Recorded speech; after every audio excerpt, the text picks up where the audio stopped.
নতুন এক পালাবদলের মধ্য দিয়ে যাচ্ছে বাংলাদেশ। দেশের মতোই তার প্রভাব পড়েছে দেশের ক্রিকেটেও।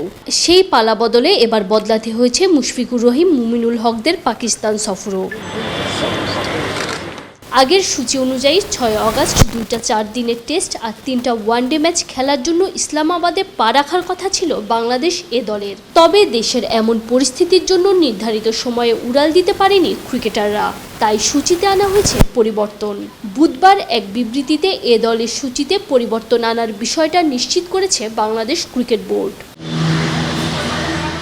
নতুন সূচি অনুযায়ী ১০ আগস্ট পাকিস্তান যাবে বাংলাদেশ এ দল।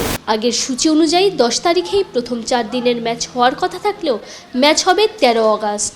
অপরদিকে ১৭ আগস্টের খেলা মাঠে গড়াবে ২০ তারিখ থেকে। ২৩, ২৫ আর ২৭ আগস্টের ওয়ানডে ম্যাচগুলোর পরিবর্তিত তারিখ ২৬, ২৮ আর ৩০ আগস্ট।